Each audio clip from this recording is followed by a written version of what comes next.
what are some things you would love to share with people?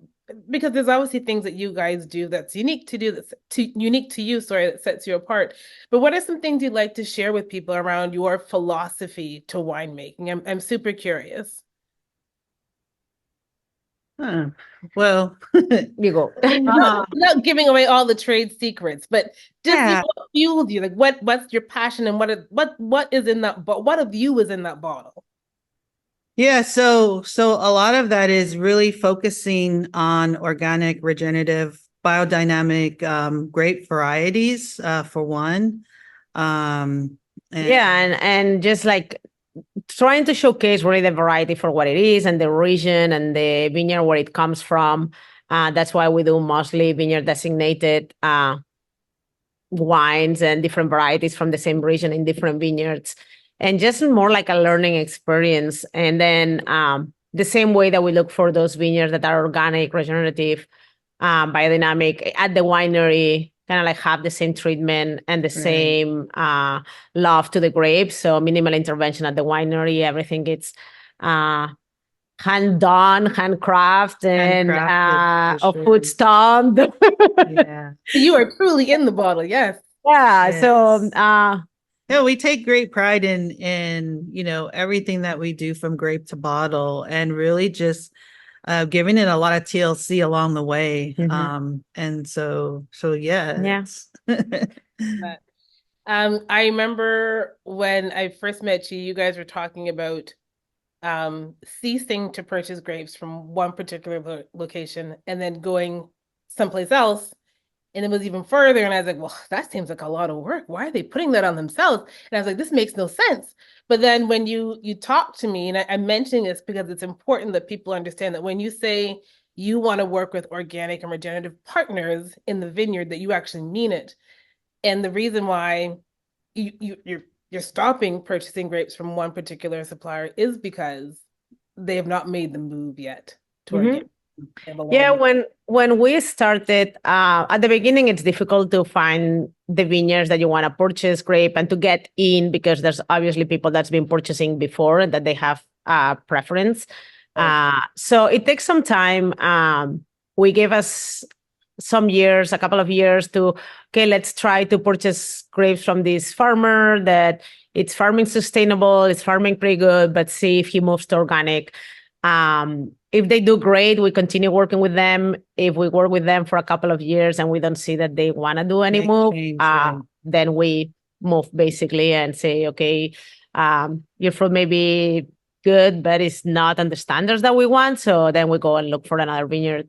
Hmm. And it's our way also to pushing a little bit the envelope and start stirring a little bit the pot in this area too of like having more vineyards that are organically farmed. So Yeah, I mean, for sure. I mean, we really care about the land, and we want to preserve it for the future generations. And we think that everyone should be thinking about this, about being more environmentally conscious, for those specific reasons. Yeah.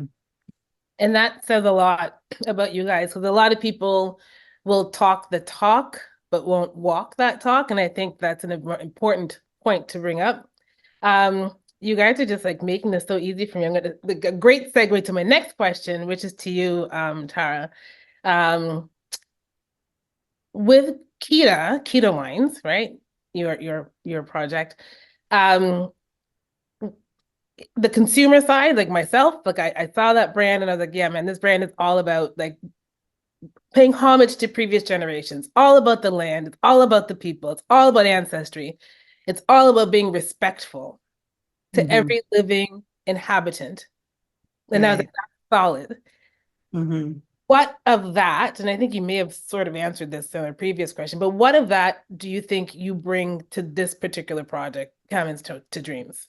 Yeah, all of those values, are instilled within my heart and soul, and it will always be there with me. So no matter where I move, those values will follow me, and just finding really that connection to the land, and having respect for it, having respect for Mother Earth, and creating biodiversity, within the soil, and just understanding more about the concepts and I keep mentioning organic, regenerative, biodynamic farming practices, because that does need to be the future. Yeah, So, that's awesome. And it's really good that you guys are taking such a stance, because more people that take a stance as yourself, then it encourages our farmers to also make that stance as well. Let's talk about the future. Any new exciting projects underway? Can you tell me the secrets? Well, me and a bunch of other people that are going to listen to this. What are the secrets? What are the new things that you guys are working on? Yeah, we're excited to have more collaborations. We do some private labels for other people, and that's a way also for us to experiment with varieties that we can. It's not that we cannot make, but we don't make with Camins to Dreams yet. Also, we're starting to source a little bit of fruit outside Santa Barbara County. So we're going to San Benito County, which is, for people that doesn't know, it's like 3 hours north from us. But there's a lot of like all their organic vineyards, and with really cool varieties. So we're gonna start working with Mencia, with Aligote. So new varieties coming to the horizon here soon. But also to the collaborations that we have currently with Maker Wines, so wine in a can. And and then with Go There Wines as well, which is a great just like a great company that wants to showcase different winemakers that are traditionally underrepresented. So they have a lot of winemakers also from Europe, but from Georgia or Lebanon.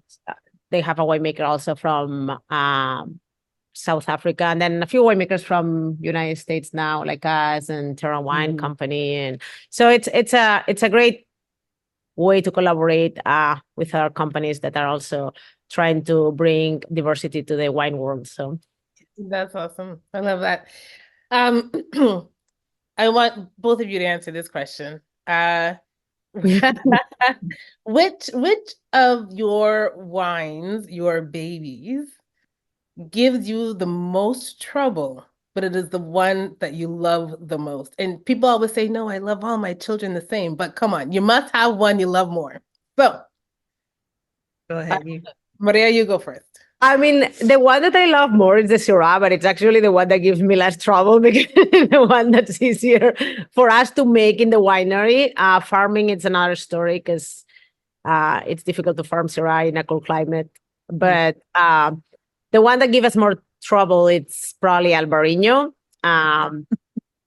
It's always, for whatever reason, it never wants to finish fermentation, and it's always lagging and taking forever. So it needs a lot of TCL.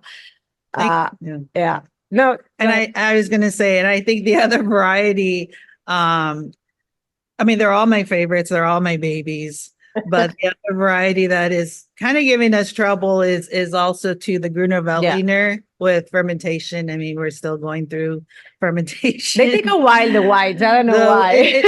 It's teaching us patience. So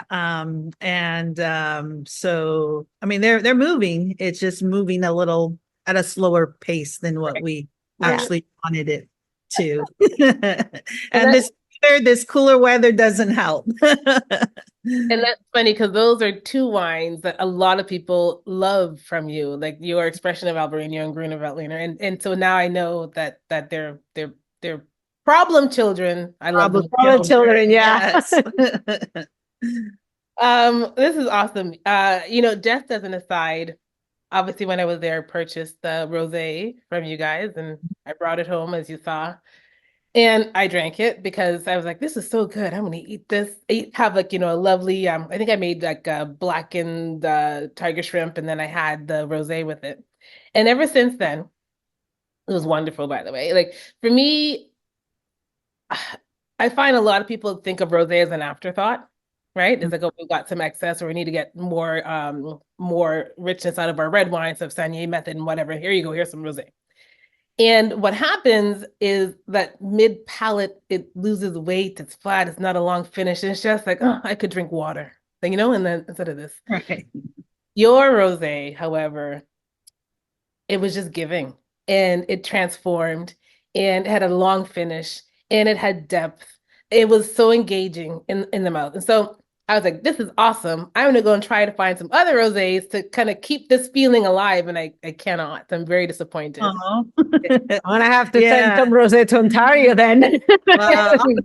Also too, our rosé is meant to be aged. So we age it for a longer period of time. We got tired of having to always be done. I mean, finished and ready to bottle in like December, January. We personally felt that it needed more time. So giving it a little bit more aging time kind of helps with the mid palate, kind of helps with the depth and a little bit of that texture and body in the finish. So yeah, and that's another thing that we made change to is making it a non-vintage. Because everybody's just like already 2023, it was already out the door in January, February on the shelves and everything. And we just feel like we can't compete like that because we don't want to put a product out that we feel that needs more time. So we changed that for us. And we're a little bit different in that sense that we just went ahead and just made it a non-vintage. And so yeah. It works. So I appreciate that. I want to end with a question again on the future. So, you're going to have younger winemakers listen to this. You're going to have females aspiring to be winemakers listening to this, and you'll have people of color also listening to this. And I want to know if any of that goes into thinking about the legacy that you guys want to leave. Yeah. So we aspire for Camins to Dreams to be recognized for promoting diversity through inclusivity and representation in the wine industry by supporting women in wine, supporting the BIPOC community and the LGBTQ community. And just hoping that people know that if we're here, like if we can be an inspiration, that's great. But we're here more like as a support, and if they need anything, to knock at our door, shoot an email. Like we're always here, just to help them get into the wine industry too. So that's awesome. Well, I appreciate this very much, and you guys taking the time to chat with us. Until I'm there again to pick up. Well, I need to get your rosé in my market, so I'm gonna have to keep flying. Yeah, definitely cheaper to get it to you than you keep getting here. Exactly. With that, Mireia and Tara, thank you guys so much for today. I really do appreciate it. Thank you. Thank you. All right, cheers. Take care. Bye. Bye.